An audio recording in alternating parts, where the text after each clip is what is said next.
And welcome back to the final segment of the final show, transmission of 2012 here on the 31st. We're about to plunge into 2013. And the new issue of InfoWars magazine, the January 1st, 2013 edition, is out. And the headline is 2013, the year America dies, with a question mark. And when Stewart Rhodes, constitutional lawyer and the founder of Oath Keepers, leaves us in about 25 minutes, I will go over 2013 and what happened in 2012 and what we're facing in 2013. It is not hyperbole or constitutionalist rhetoric that we are in dire straits. A week and a half ago, Kurt Nimmo wrote an article, the first to do so, pointing out that Feinstein and Cuomo had put out statements saying that they were looking to forcibly buy back all semi-automatic handguns and rifles, most firearms of modern manufacture. It's estimated close to 60%. And it took about a week for people to go, oh, wow, she even has a bill on her website that's going to be introduced officially on the first day of Congress on Thursday. So I want to get the message out to you. This is not a drill. It's not a game. In the earlier segment, if you just tuned in, we played a clip of Feinstein saying if she can get the votes, she would make Mr. and Mrs. America turn in all the guns. I'm going to play that clip again for Stewart Rhodes coming up a little bit later in this interview. But I want to get this across to you, ladies and gentlemen. They're not playing games, okay? And it is now time to realize that they're dropping the hammer on the entire Bill of Rights and Constitution. Who spearheaded just yesterday the ramming through and reauthorization of the FISA Act, allowing the continuation of warrantless wiretapping against the American people by the NSA. Dianne Feinstein, head of the Intelligence Committee. These are traitors, and they're getting rid of the First Amendment, the 10th, the 4th, the 2nd. The 2nd is the big canary in the coal mine, because they only would do something hammer down like this if they had some really bad stuff planned. Now, I want to go over the UN treaty coming up in March that they admit they plan to merge this with Stewart. But first, I want to ask the constitutional lawyer. He's also worked in Congress under Ron Paul, his take on why they're moving so quick and why they're out in the open right now. Because remember, we were conspiracy theorists when we would talk on air about their statements that they plan to ban our guns. And they would say, oh, that doesn't exist. Now they're out in the open. And I saw the buildup to this even before Newtown. So Stewart Rhodes of OathKeepers.com joins us. If you're a new viewer, Stewart, a few years ago, founded Oath Keepers to get military and police, both active duty and also retired, to state that they will not follow unconstitutional orders. Because when Stewart was at Yale, he won a big award for his paper there on the enemy combatant designation for the American people. People said, oh, that'll never happen. Now it's law. They can secretly disappear us. So everything we've warned you about is now manifesting. So now we're going to tell you what the next enemy operation affecting the battle space is going to be and how we need to counter that, because there is a silver lining in every dark storm cloud. Now it's out in the open. But again, they would not risk uncloaking and going from being submerged to the surface unless they were about to roll out on every front.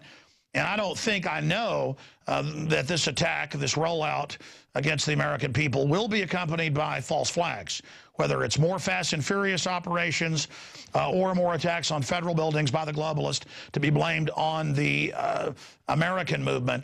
We're going to be discussing all of that. Okay, Stewart, you heard me kind of talk about some of the issues I want to get into. We'll get into any other tidbits that you think are important. But first off, why are they so naked now? What does this signify?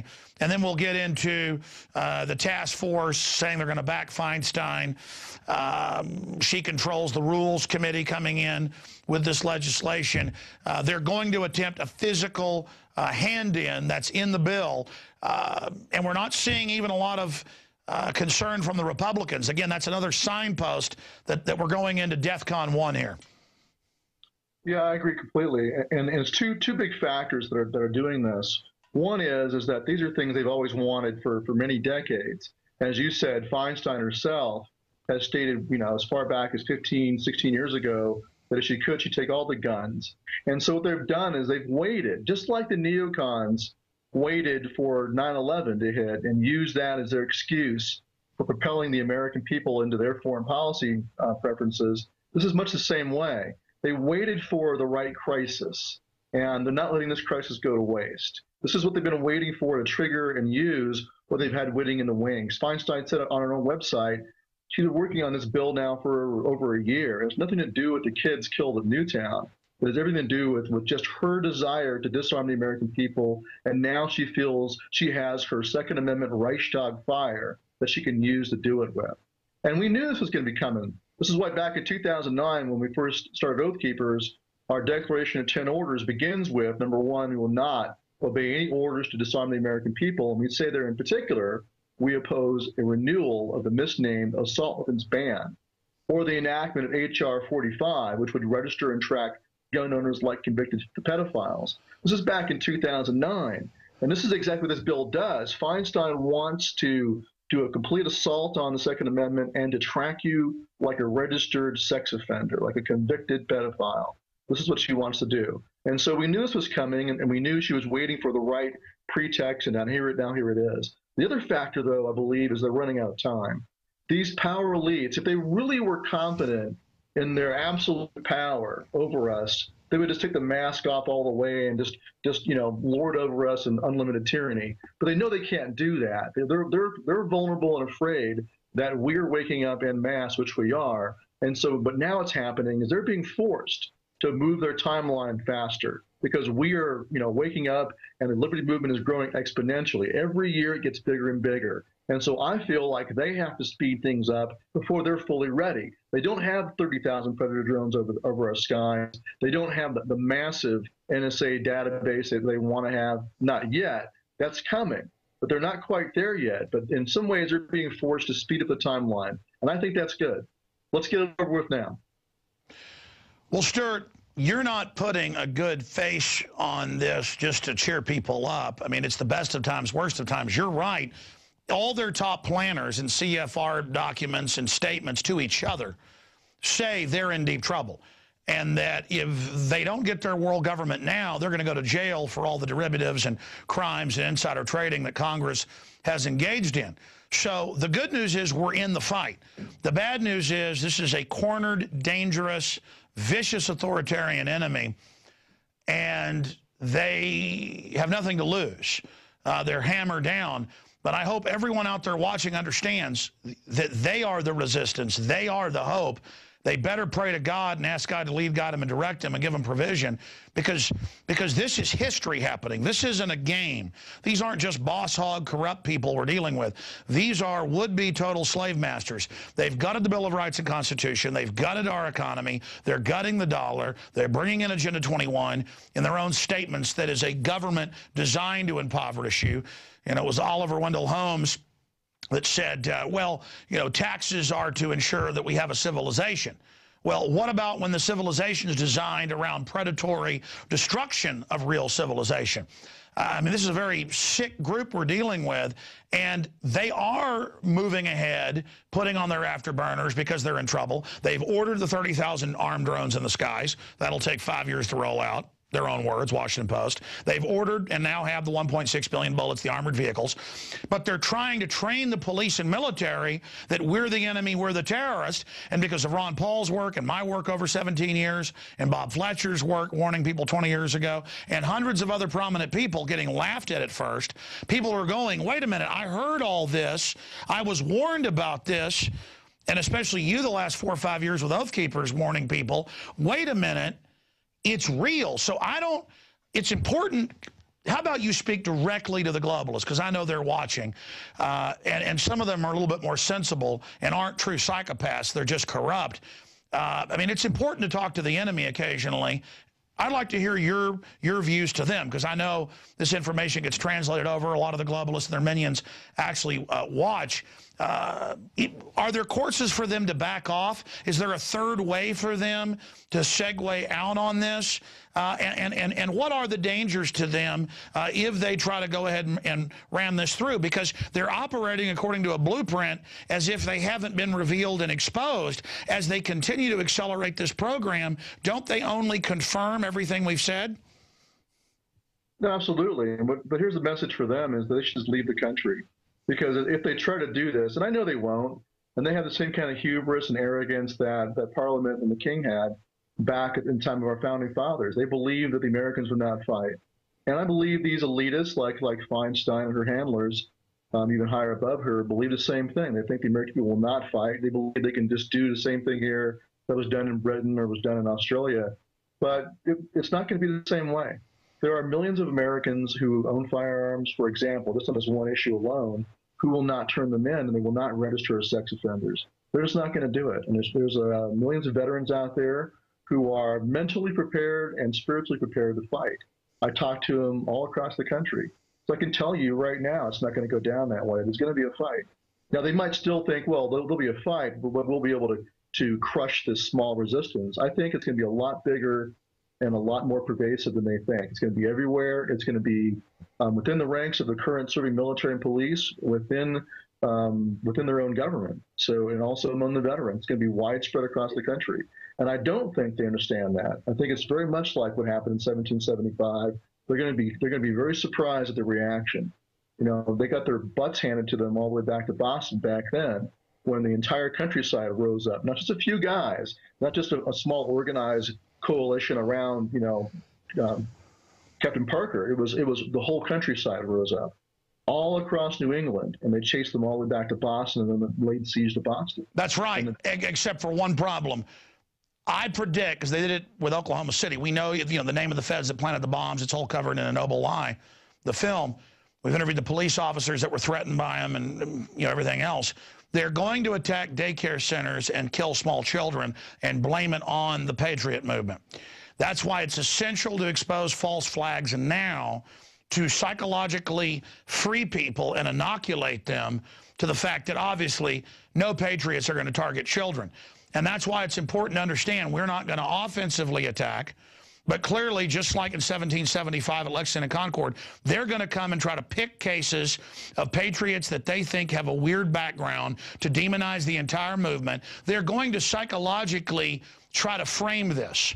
And so we need to just continue to pound that out, the scenarios, and that when they stage these terror attacks to blame us, we need to have liberty operatives who are already everywhere. And we've already seen this with the underwear bomber and other cases. Our people are already there watching and are going to expose them. And so, the problem is that they're more sophisticated than King George III. How do we deal with that psyop? How do we deal with it when they blow up a police station, Stewart, and blame us? Well, as you just said, you've got people already are inoculated against this. I would say that within the ranks of the Patriot movement, among the Ron Paul supporters, and even beyond them, people already see what's going on. They see the very Machiavellian manipulation of this shooting, and so it's much easier now to reach them with the and also there's a history of false flag, starting with the Reichstag fire from the Nazis. They did it themselves, and so I think most gun owners in this country, at least ones that are awake and aware, understand that that's a possibility and probably a likelihood, and so they're watching for it. So I think it's already a great deal of inoculation. What we have on our side is the internet, something they did not have back then. So we have the free flow of exchange of information, which is exactly why they're running out of time. What I think what has to be done right now, though, is a preemptive nullification, a preemptive standing up of the American people en masse. Well, that's what I said a month ago. I could sense this attack coming. How do we stand up then? How do we decisively seize control of the narrative? Well, I think the first thing to do is that, we do not want to wait until after it's passed and then be reactive. We need to stand up right now and say that I don't care what the details are for a bill. It's not to her to dictate what features I can have in my rifle or not. We should all stand up as a whole nation as individuals and say, I will not comply, whatever it is she passes, I don't care. I will not register like a sex offender. I'm not going to comply. Not one dotted I across T of that legislation will I consider legitimate.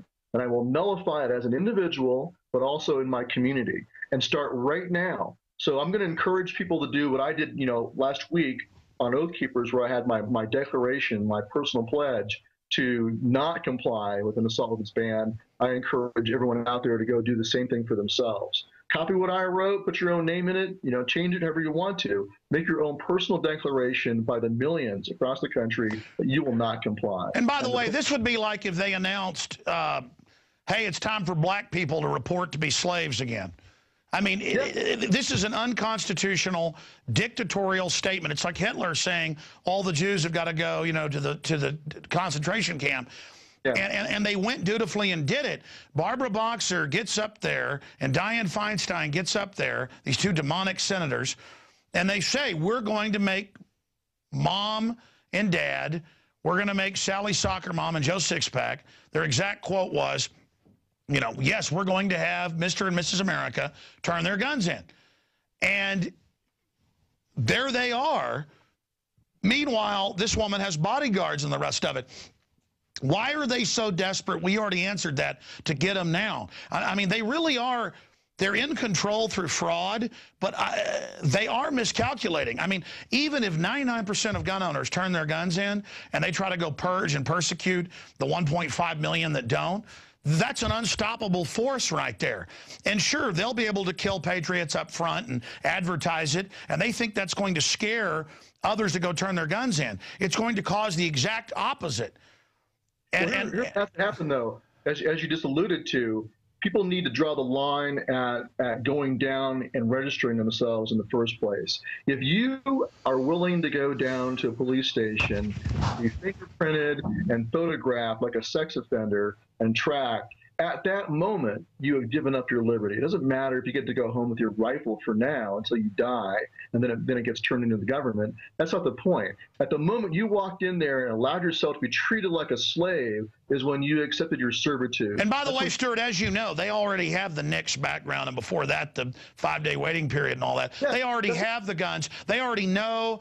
They already know how many guns you bought. This, as you said, is an act of submission. Like I said last year when the ATF told 4 Western states, you've got to report to us once somebody buys 2 or more guns, they were already getting it reported to them.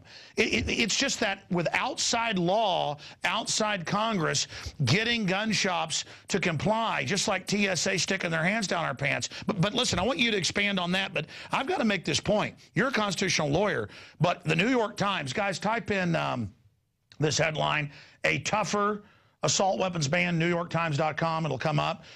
This article breaks down her new bill on her site. Her site says, with a summary of the bill, that, well, you'll go to the ATF with fingerprinting and background, and we'll have a forced buyback as well. It actually has a provision in there to just say turn the guns in, and Como and her have both said they're going to go for that. So this is even worse than what people are saying. This isn't just go register as a sex offender because you own a gun and the newspaper publishes your name and oh, the shame. Just outrageous. Yeah, there it is, a tougher assault weapons ban. If you go down in the article, they read the article, they confirm in there that, yes, it has a gun buyback provision. And she says, we will need funding in the bill for a forced gun buyback provision. Well, that's what she and Cuomo, next guys type in, Cuomo says there may be forced buyback. That's the original Infowars.com article that first broke it 2 Fridays ago. That's the one I want to show. So again, going back and forth here, Stewart, this is even worse. So I agree. I've said on air, this is an unlawful, unconstitutional thing. I'm not turning any of my semi-automatic rifles and handguns in, period. I'm not turning them in, and I'm not going down to the ATF to be abused by those people. I'm not doing it. They're criminals that staged a false flag terror attack of what happened with Fast and Furious, and they were involved in the Oklahoma City bombing. I am not going to these terrorists. Right, that's what we have to have, and it does make a difference also in the practical sense because they don't have a record of all the private sales. I know people who've never bought a gun in a gun store. They buy it through private sales out of the paper so that they don't have to worry about the government knowing what they have. And so this is what they want to register you. Registration is the first step towards confiscation. But really the big point is that you give up psychologically and morally. You admit your defeat. You admit your servitude when you allow yourself to be registered, like you said, just like the Jews were registered in Nazi Germany, just like slaves had to go register before they could walk outside their master's house. So when they have you do that, they own you after that point. Oh, so yeah, for those that don't know, going back, because I know you're a historian and taught history at Yale, we need to, because I've done reports on this years ago, I need to dig back up the old manuals and things that were translated out of the Roman, Latin into English into French for the plantations in the New World, but mainly the sugarcane plantations in the Caribbean. It was all licensing and a card to travel around. That was for slaves. The Romans made slaves with a piece of twine tie a thing around their neck about what their business was. And you notice that they want the IRS now to give you permission to travel. In the U.S., they're announcing all this. Frisk at public places. We're going into slavery. But people only think it could be Django is the only slavery that ever existed, some Hollywoodized BS. How do we counter this? Well, like I said, right now we need to en masse stand up and say no. One of the great worries and fears among the Patriot movement is that each person will be the only one who stands up. And this is what Solzhenitsyn pointed out in his Gulag Archipelago, is that they all paled in terror, atomized, as individuals waiting for the knock at the door, when they should have reacted by setting up ambushes. They should have coordinated. They should have said, here's the line, but nothing to lose. So what we should do is preemptorily make a declaration. We will not comply. We will resist. And the more of us that do that, that way we all know we are not alone. We are shoulder to shoulder. We are united. We have each other's backs. And then the police need to stand up. Good police officers right now must speak out. They must pledge. They must sign a public declaration that they will not do this. And if they want to fire them all, then that's fine. Then we'll know that all the rest that are still there are traitors. So we have to get the police to stand up and declare they will not do this, and the military also. And I believe if you have enough people do that, that will keep us from feeling like we are alone. I don't know if it'll make the bad guys back off. Who knows? Maybe they will, maybe they won't. But regardless, we should do it so that we are solid, so we know we're not going to go down the road of Nazi Germany. We're not going to go down the road of Stalinist Russia. It will be more like 1775 America. That's an important thing for us to get straight in our heads. Well, what the establishment needs to realize is when they're around all these yuppies and all these soft people that don't stand for anything, and they're all around their yes men and their big towering high-rises, they need to understand they've turned the general public, by and large, into mindless jellyfish. But there's still tens of millions of people who have tried everything they can peacefully to not be slaves and who are not going to go along with this. I mean, if the military couldn't even hold Baghdad, they're not going to be able to hold the United States. And this is in the middle of a depression. See, they're imploding the economy by design, but they can't disengage once they've gone to this point. And that's what's so scary about this is that I know history, you know history, I know the mind of the people, I know it's not going to go well. And I'll be honest, I have a horror for the average foolish cop who's going to be sent out to try to stop people at checkpoints and run backgrounds and stuff. Because, yeah, people will be picked up and arrested in the first few waves. But after that, the general public is not going to sit around and wait.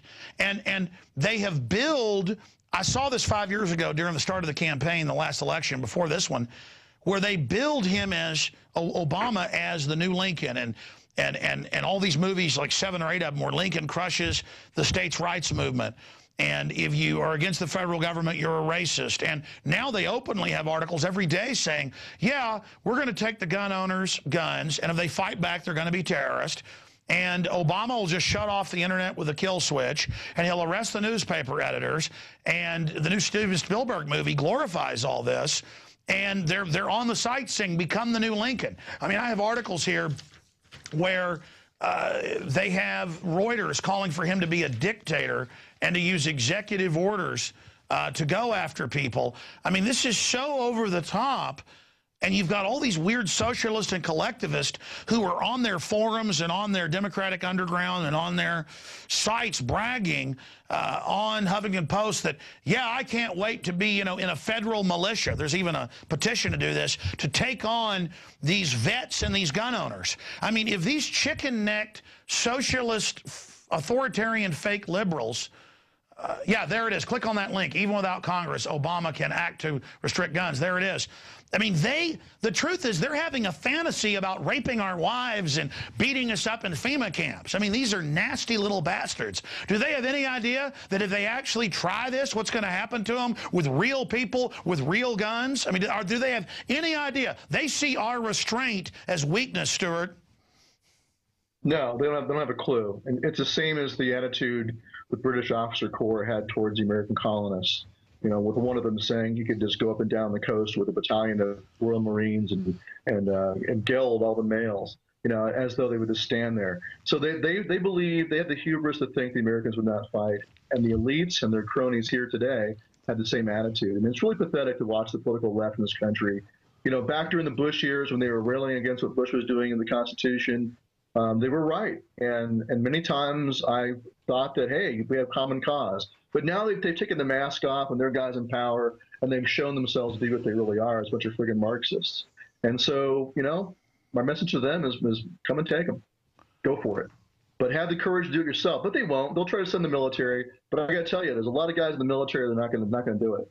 They're going to stand down, or they're going to desert and go home, or they're going to go active and help fight. They're going to help fight them on the side of the resistance. They're not going to just go along with this stuff. And so these liberals who believe they can just easily roll over the American people over flyover country are delusional. They really are, and they don't know what's coming. Well, by the way, when I read their sites, these are mainline writers. They talk about the disgusting Midwest and the disgusting American people, and they talk about anybody who's rural as scum, and it's really disgusting. And they fantasize. I mean, you've worked in Congress, you've been around these people, but I have video of it in my film Martial Law. I've been fighting the globalists 20 years, but 17 years on air now. I wanted to ask you, have you ever run into this? Because I've run into it, no exaggeration, 50+ times. Whether it's protests at the Democratic, National Convention covering that, or whether it was the RNC. I mean, I've been to all these things and got it on tape. They'll come over when your camera's off and punch you in the back and say, ooh, watch it, the cops are with me, and then tell you, we're taking over, we're going to put you in a camp, we're going to have our way with you. And they even brag on their sites about it, and they say, Stalin killed people, we're going to kill you. And they really have a bloodlust fantasy. Every time I talk to them, they know they're not liberals. These really are like a group of pirates or a gang who see themselves as having positions of power within this takeover. But like Hitler's brown shirts or any other authoritarian takeover, they are actually the first people to be eliminated once the takeover happens. And because the true controllers understand these are scum who know where all the bodies are buried. But have you run into this where they talk about how much they disdain you and how they can't wait to get your guns and how they can't wait because they fantasize and say, you'll never defeat the military, it's ours. We're going to come to your house with the military and kill you. You see it all. I mean, have you seen it like I've seen it? Oh, yeah, absolutely. Yeah, I mean, back when we first started Oath Keepers, there were people on Daily Kos bragging about how when they unleash airstrikes and artillery on our homes, on our women and children's heads, on our wives and children's heads, that we'll give up. And so this is the attitude they have. It is very bloodthirsty. It's very much the same kind of mindset that you saw during the Civil War. Many of the people in the North looked on the Southerners as being, worthy of being mass, exterminated. So this is the attitude we saw in Nazi Germany and Stalinist Russia. So definitely there. But the thing is that they think that the military is just going to be mindless robots and go along. And I got news for them. I've talked to guys who are platoon commanders, and their entire friggin' platoon understands what's going on, and have already had discussions about what they're going to do when the government goes rogue.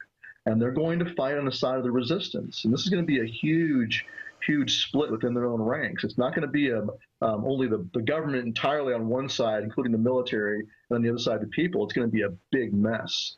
And so they're opening up hell on earth. for themselves and for us. And by the way, for people that haven't studied history, this happens over and over again in other countries, not just here. People ask, you know, why am I doing 2 or 3 broadcasts today? Why am I here during the holidays? Because we don't know how much longer we're going to have on the air if this continues to go down this line. And again, I'm not bloodthirsty. I am horrified by what's happening. It is so horrible that we've let the criminals go so far that now they think they can do anything. Stewart, you worked under Ron Paul in Congress. You know, last year they had all the news covering how billions are being made every decade or so by members of Congress, the House and Senate, on insider trading. And when they got caught insider trading, they said, well, we're allowed to, there's no law. Well, there were laws. They weren't exempt. So the media said, well, you better make a law. So they actually made a law legalizing insider trading for Congress, but saying that the law made it criminal, where they have to get a waiver from the House or Senate Ethics Committee, always, you know, run by the top foxes in the hen house. I mean, the boldness of the Congress openly insider trading and giving congressional money to companies they and their spouses own, sometimes startups, you know, where they give their own startup $25 million, or, I mean, it's unprecedented. And so I see their perspective. I mean, DynCorp came out 7 years ago, was, you know, running all these kidnapped little kids and women. And we've seen Cynthia McKinney, you know, valiantly grill Rumsfeld about it, and they said, well, they're not going to get in trouble for it.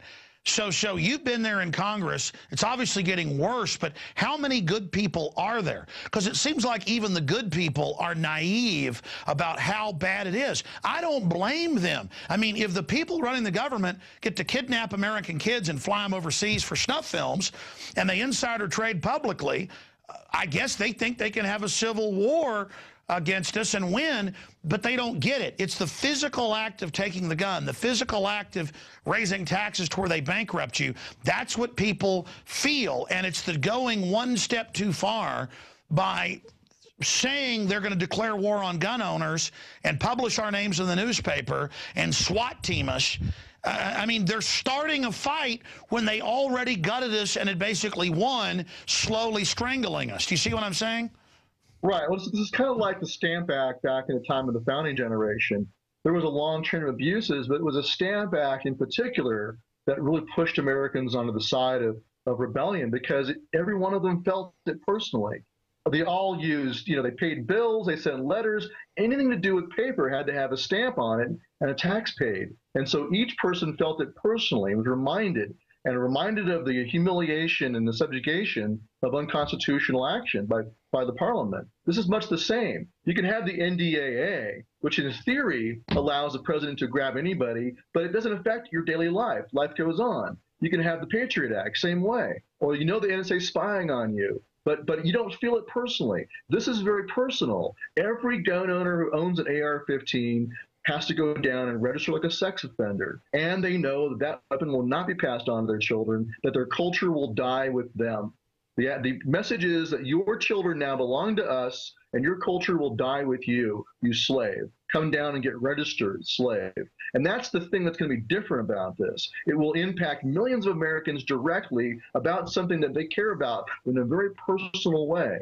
And that's what's going to push them over the edge. And the elites don't understand that because they don't have the same kind of gun culture. They don't feel it the same way we do. I know you and I care about the rest of the Bill of Rights just as much as the Second Amendment, but for many gun owners out there, it's the one last thing that they really care about. And this is going to push them over the edge. It is, because we're going to go ahead and play that Dianne Feinstein clip right now where she says, I want Mr. and Mrs. America's guns. We'll play that clip now. Then when we come back, I'm going to bring up another clip, but here it is. If I could have gotten 51 votes in the Senate of the United States for an outright ban, picking up every one of them, Mr. and Mrs. America, turn them all in, I would have done it. I could not do that. The votes weren't here. Well, Stewart, you just saw that clip. What's your take on her arrogance? Well, that was back in 1995. That's the first thing, is things have changed a great deal since then. The gun owners in this country are much more resolved to keep their arms, and there's also the full context of all that has happened post 9/11. The Patriot Act, the NSA spying on Americans, the creation of Northcom, the NDAA, and most of all, the internet and the Ron Paul revolution since then. Things are so vastly different than they were back in 1995. Like I said, you know, Milan Labey. My message to Feinstein is come and take them. Yeah. Maybe I shouldn't cuss on your air, but I would say come and take them, bitch. But, you know. No, that's okay with her. Well, hey, don't be mean to female dogs. Milan Labey, bitch, is a message to Feinstein. But things have changed. Hold on. It's come and take them, whore. Yeah, that's right. Come and take them, whore. Well, no, that's not fair to whores, though. I mean, what do you say about a despotic, insider trading pig who is a nasty control freak who went to Congress with $1 million and has over 100 million? I mean, she's a monster. She's a piece of trash. She's a pig that wants, and I saw her in Congress go, I have a concealed carry. I know the feeling of being scared and the security of having the gun, but I still want your guns. I mean, she wants all these people behind closed doors to live like people do in New York and Chicago, you know, with 4 or 5 times the rape and murder rate. They want us to live in fear. They hate the fact that even though they've robbed our money and robbed our future and destroyed our country and poisoned our food and water, we still have guns. And it's a reminder to these angels of death, because that whore's too nice, that we are still have those basic, ancient, archaic systems passed down. And they absolutely hate it in their face. It scares them because they want to use guns against us, just as the FBI files showed with Obama's mentors in those meetings, saying they want to put 50 million of us in re-education camps and kill half of us. Their religion is beating the brains of Christians out. I'm telling you, these people, look, we have the Aleksandr Solzhenitsyn quote. Let's put that up on screen, and I'm going to read this to people here and then give you about 5 minutes of anything else you want to cover as we go back and forth here in this incredibly dark time. But go ahead and put it on screen. This is the Aleksandr Solzhenitsyn quote of, oh, how later we burned in the camps.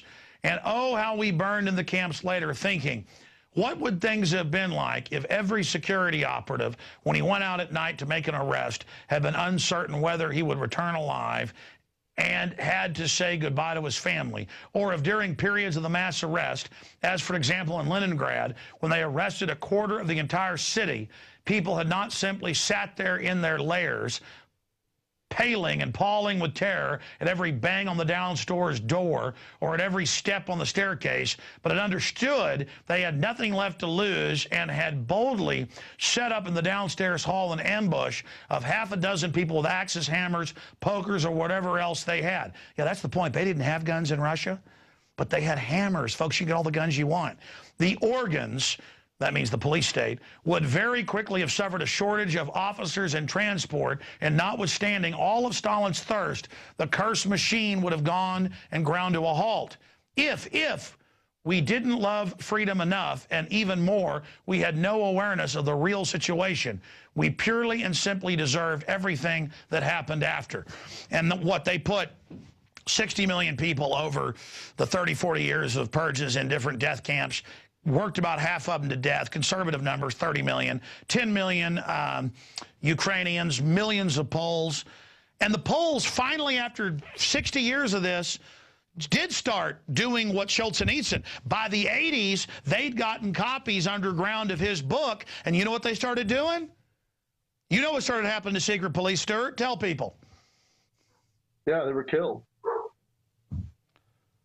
Because of Solzhenitsyn's book, stuff that happened in the 40s and 50s.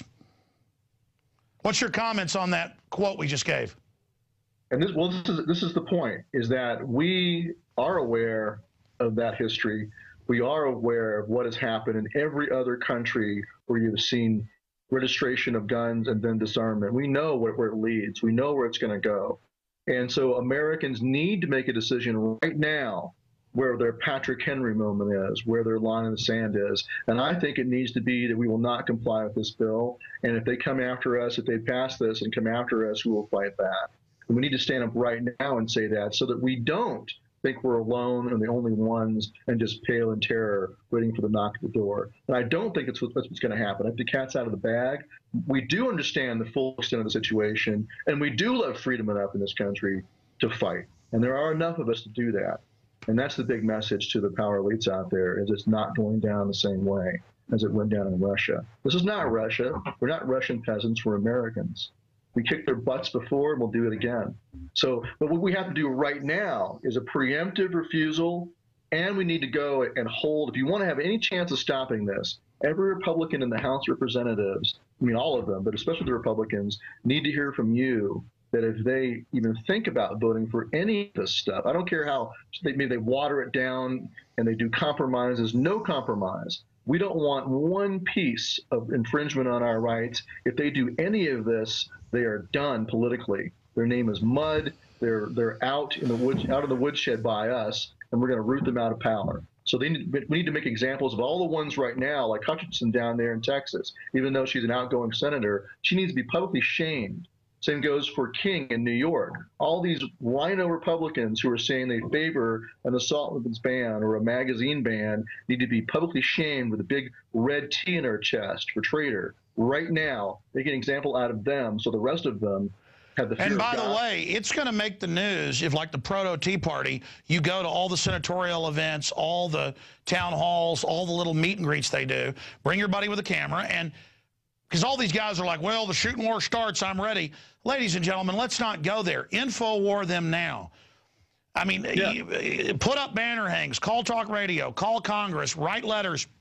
But more importantly, go to their website. They'll have a list of when they're going to be where, what they're going to do. Get on a plane, fly to Washington, go into their office and say, look, we're not putting up with it.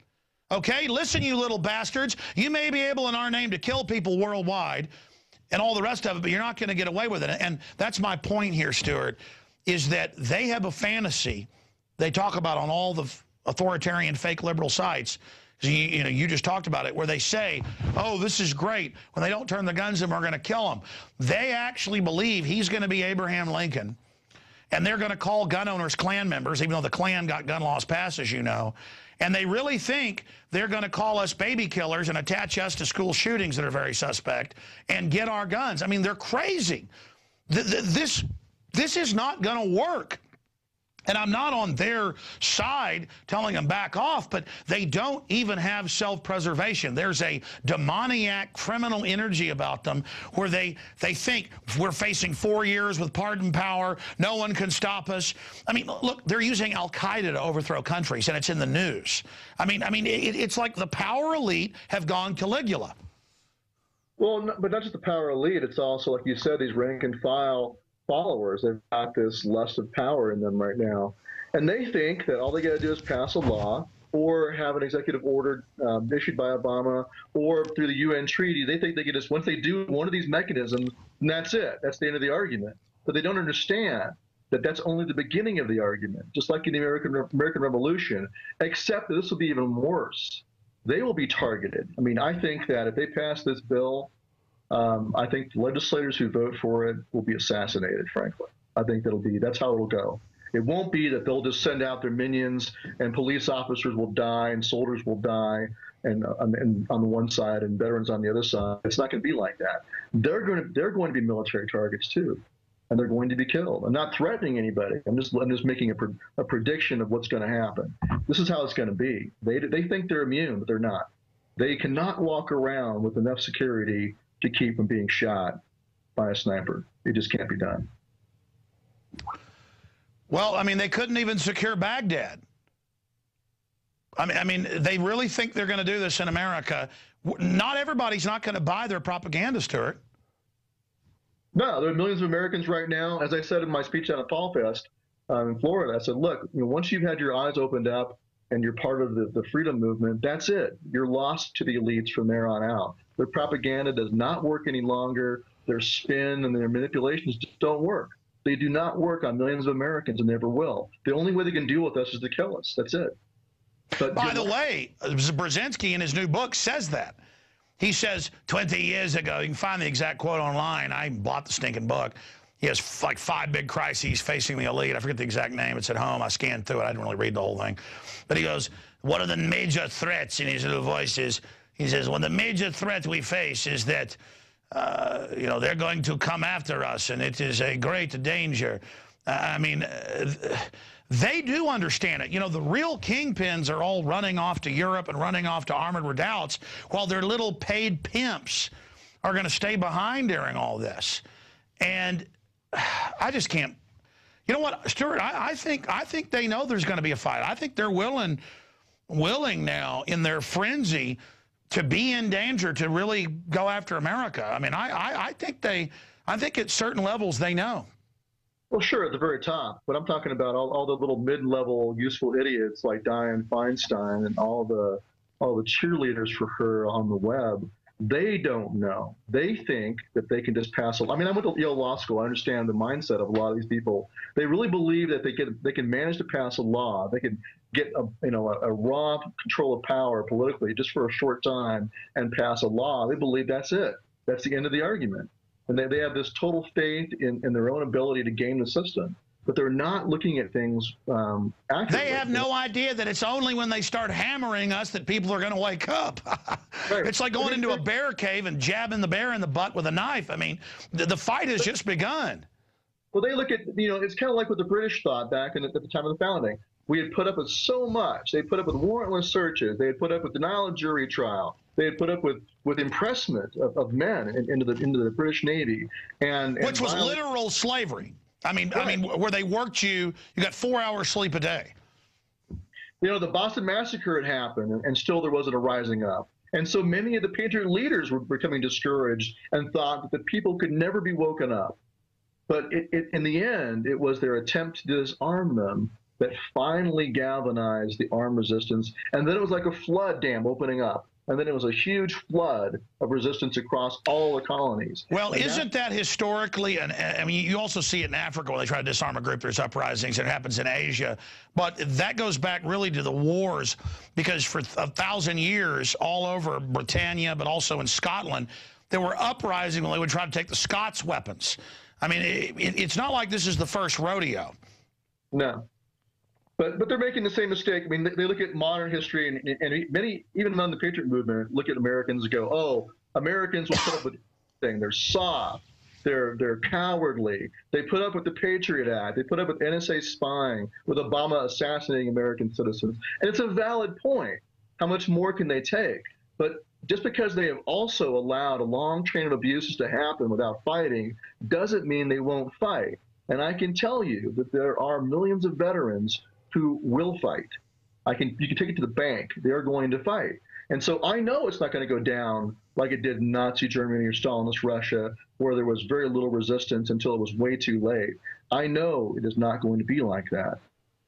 Well, what they want is to abuse and attack gun owners and then have gun owners strike back. They're going to call it terrorism. So I want to try to fix this peacefully, just absolutely to the end. But when they start coming to people's houses and SWAT teaming because you won't turn your guns in, like the real Crocodile Dundee and the 2,000 plus people they killed. I'm sure, Stewart, they killed thousands of people in Australia over the first decade of the gun ban. I mean, they would go out and burn your house down and kill you. And they went to the rural communities. And by the way, tens of thousands of police got shot up. In the Crocodile Dundee story, what was it? He killed 2 cops, they killed him, but they came to his house to take the gun. I mean, this is not good for police to be doing this.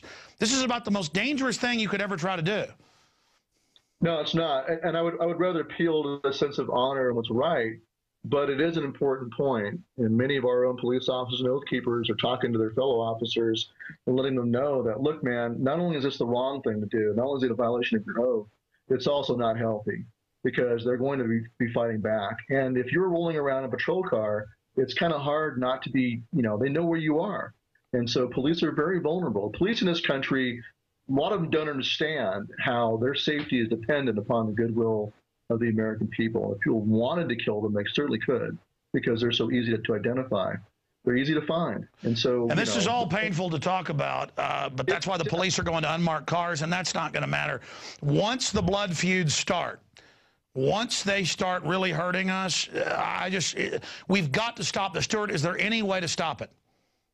Well, I think the way to stop it is, like I said, a mass stand-up right now, a nullification in the state legislatures, nullifications by your sheriff, by individual police officers. And this is the way police can protect themselves, to declare that they will not do it very publicly, so that people in their community know that they are on their side. And they have to vow not only not to participate, but also to interpose and defend their people against it. And if the veterans join in the community en masse, backing the cops up, backing the sheriff up, and the state legislature, that's the way to keep the blood from starting to spill, is to stand up and say, you will not come into our county or we will arrest you. That's what the sheriffs have to do. But even before that, right now, we need to stand up and say that. But at the same time, you've got to go and put pressure on your congressman right now. Make an example, publicly shame anybody who has stepped up and said they support this, and then go to the rest of them and say, look at what we're doing to that person. We're shaming them. They are done politically.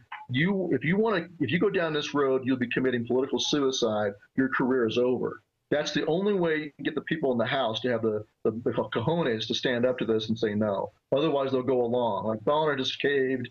All these Lindsey Graham, all these squishy Republicans are going to cave unless you put the fear of God into them. But don't they see 10 million guns now sold in December? They're reporting 5 million was the previous record. Huge lines out the gun shops.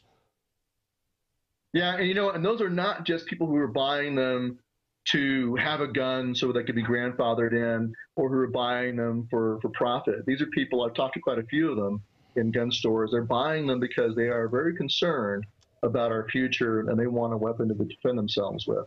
They are not going to want to turn these things in. That's not why they're buying them. They're not buying them and turn them in. By the way, they just put an article up. Can you guys put that back up? Did I read that right? They're saying use the mass shooting models in Australia as the pretext to take our guns. I just saw that headline.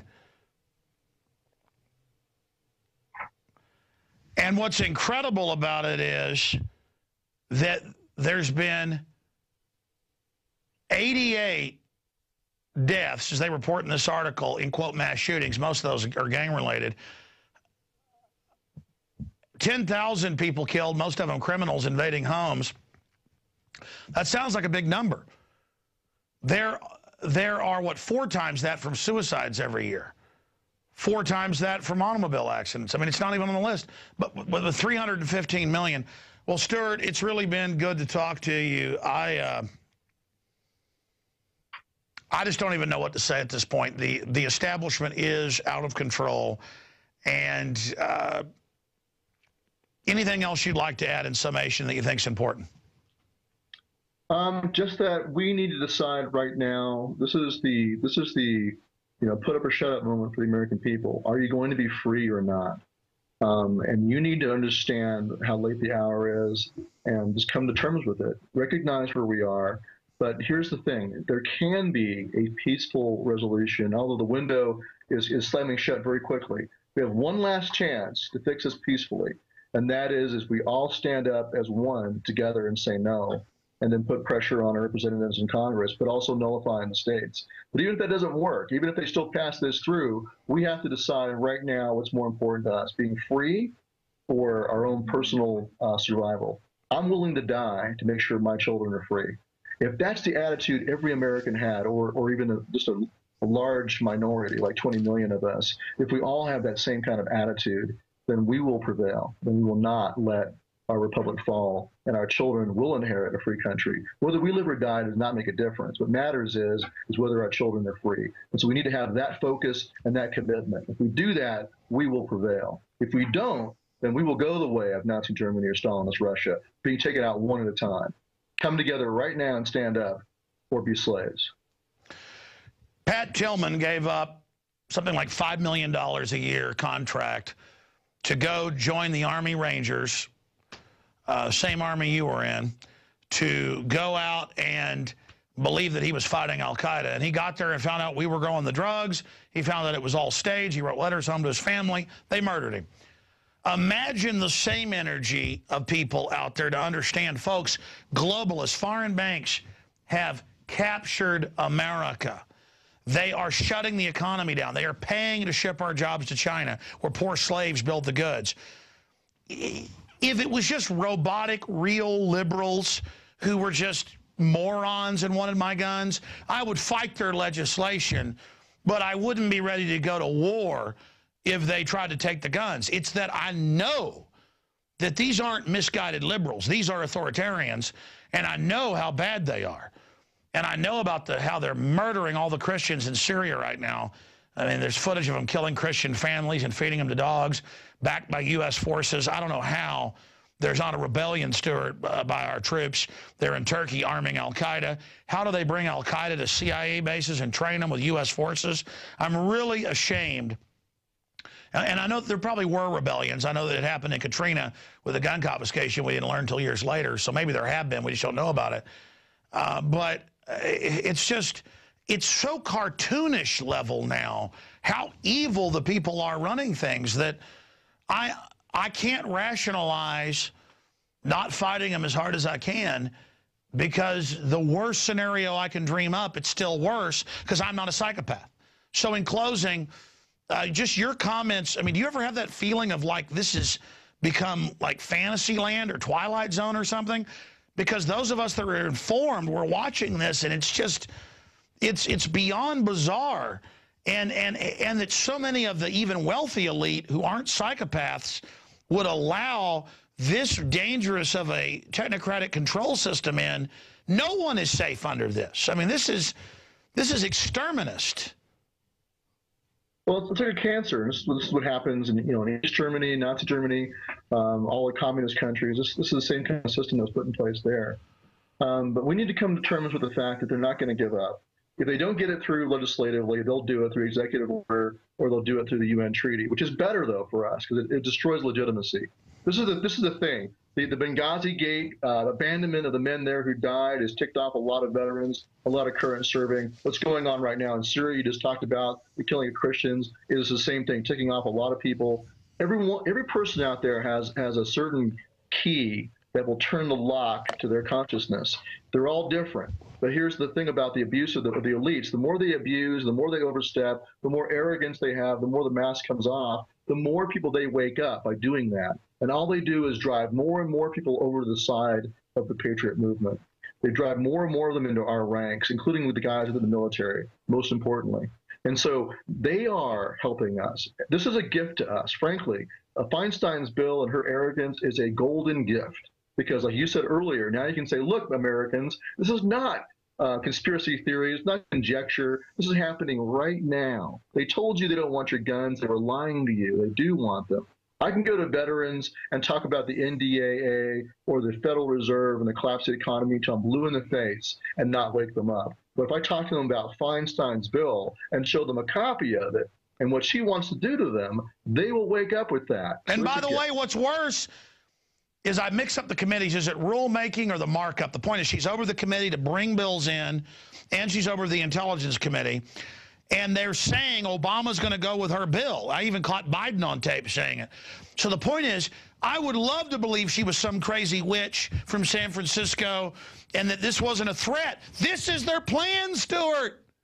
I hope people out there understand this is the play they're calling. I mean, this is it. This is what's coming out of the shotgun formation. Oh, yeah, certainly. I mean, the Blue Ribbon Committee is just going to advocate that they do her ban. But that's the point, though, is that it's good. I want them to pull the mask off all the way. Better now than when there's 30,000 Predator drones in our sky. If we're going to fight, then let's get it on now, okay? It's just unbelievable. And I hope viewers out there know, I mean, this is not a game here. I mean, I've studied history. I've studied it all. And I look at their buildup against us. And all I can say to people is whatever that key is that gets you to wake up, they're not going to stop, okay? These people are out of their minds.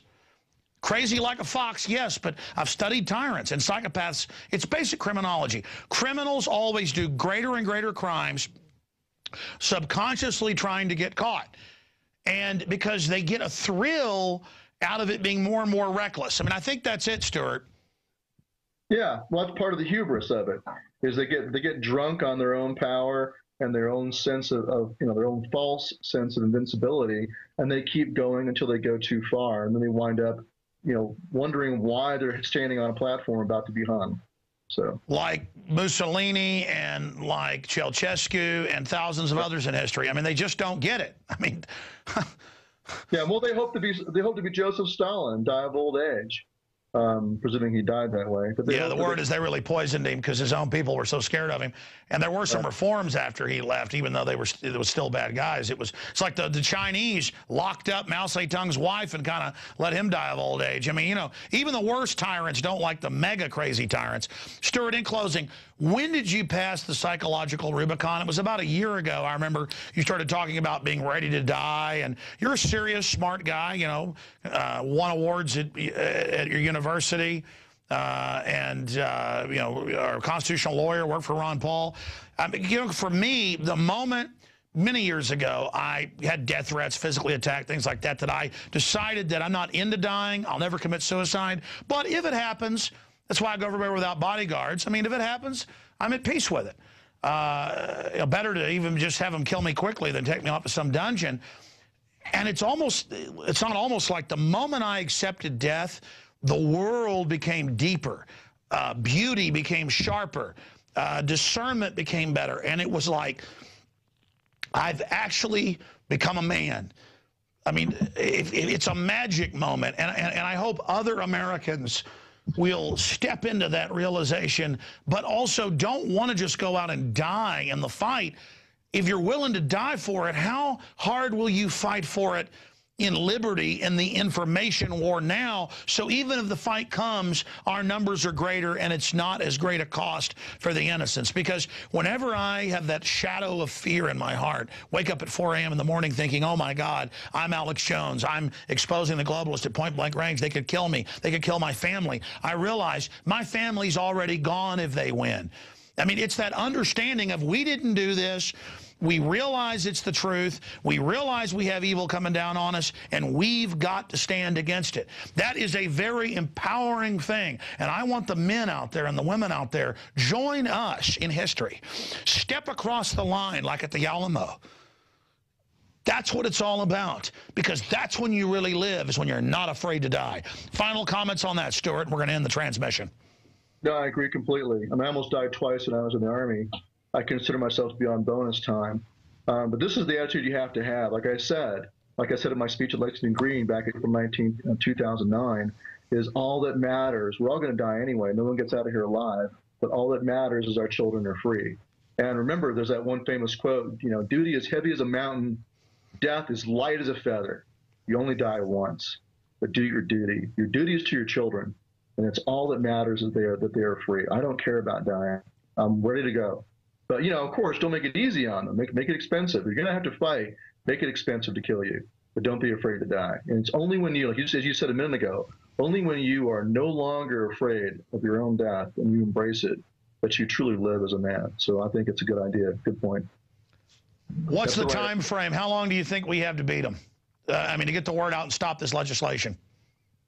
I would say we have a matter of weeks to put the pressure on the House of Representatives to stop this. So we got to be out in the streets. Like I said, focus like a laser on your congressional delegation, your representatives, your senators, and use shaming. We need to do public shaming of those who have already supported it, and then use that as an example to the others. And here's the big point. You got to get across to them that you will not vote for them ever again. It doesn't make a difference if they're the lesser of two evils. It doesn't make a difference as if the Democrat will win. So what? That's why we're where we are now, because that lesser of two evils bunch of nonsense we've all been playing.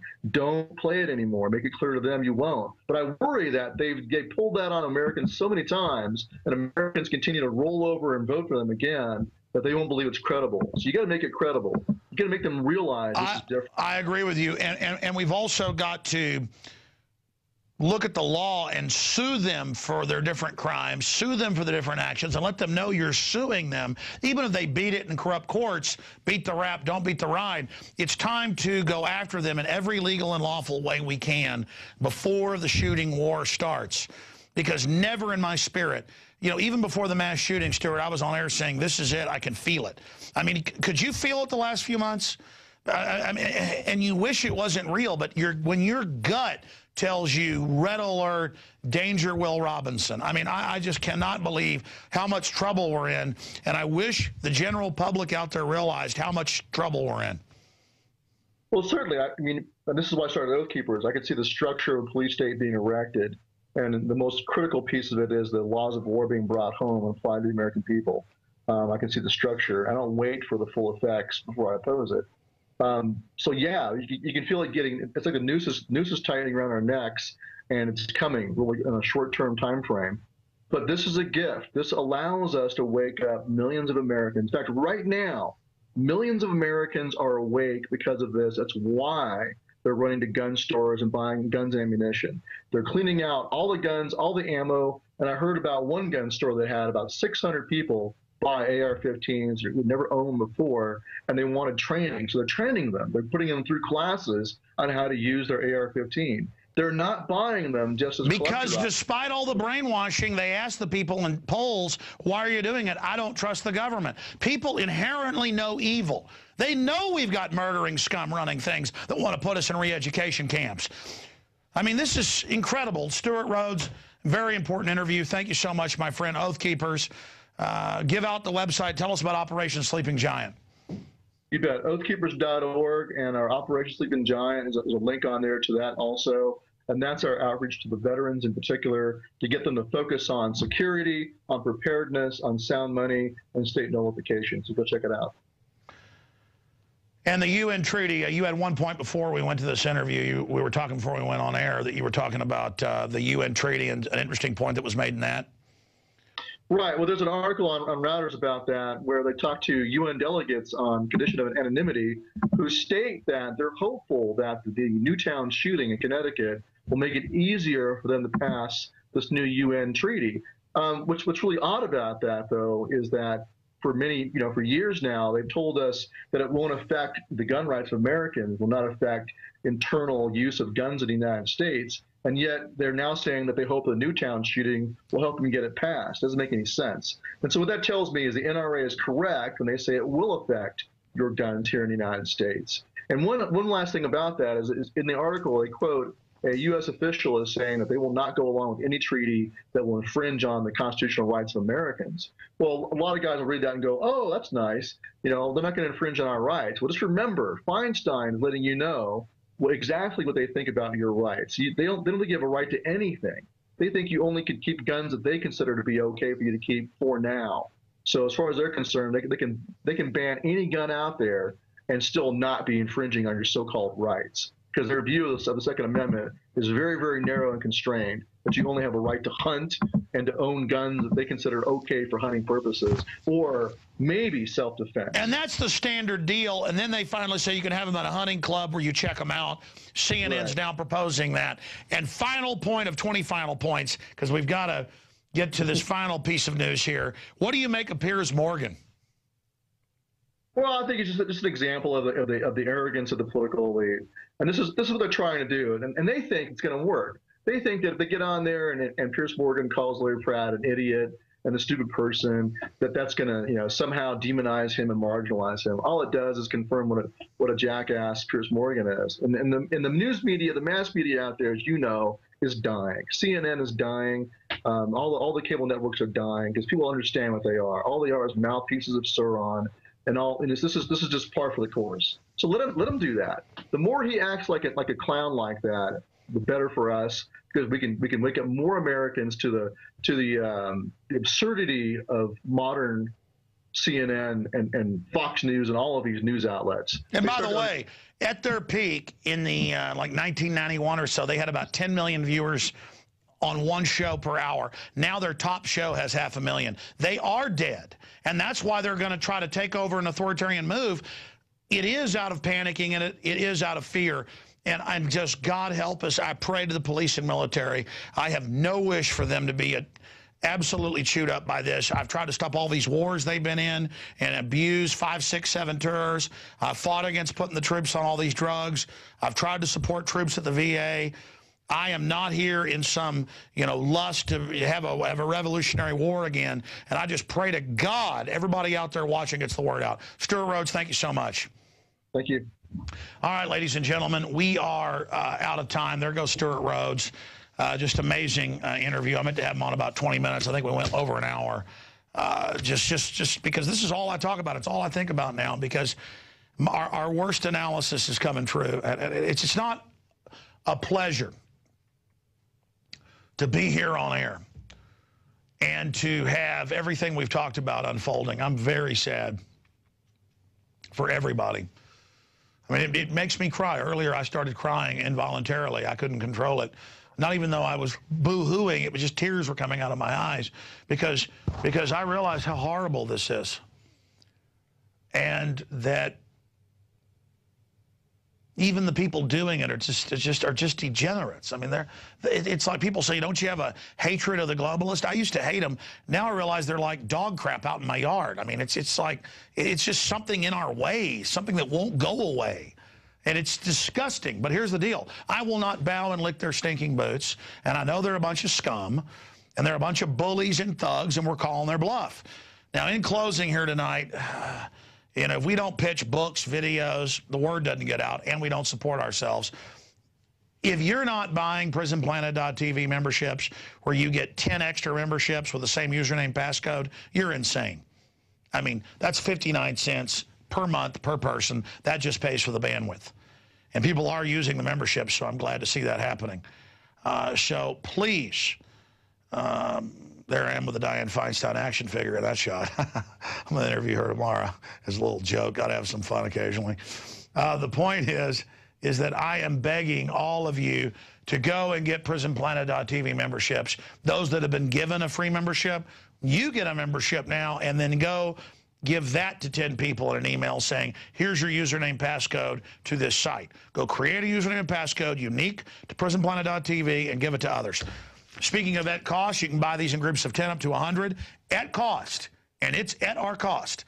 Not that making money's a bad thing. We got stuff like ProPure we make some money on, great water filters and everything else at InfoWarsStore.com. But you'll notice the last 3 weeks or so, I don't even really plug products on air because I'm just like, who knows, leaving me a show down the road. Just get these in bulk, get them out to everybody you know, and life is an adventure. You know, I said I'd mention this. Let me find the cover story in this. I mean, the magazine just gets better and better. It's the cover story in it. Gets into, you know, is this the year America dies? Yeah, that's on page 12. And it goes over it. And long after I'm gone, folks, these physical copies, try to internet kill switch this, Obama and the globalist. You know, go to hell. You know, it's my point. 2013, the year America dies, globalists have conquered governments, now they want to conquer the people. Alex Jones, Paul Watson. Europe conquered, now America's turn. Second Amendment in the crosshairs. NDAA, justification for tyranny. Re-education camps for dissidents. Obamacare, bankrupting the nation morally and financially. Big Brother becoming pervasive. NSA spying no longer secret. The TSA occupies America. The era of drones. 2013, collapse, rebirth, or stagnation. Foreign policy, backing terrorists, more regime change. It just goes on and on. I mean, this is like a color book. Big, glossy, big-breasted hit against tyranny.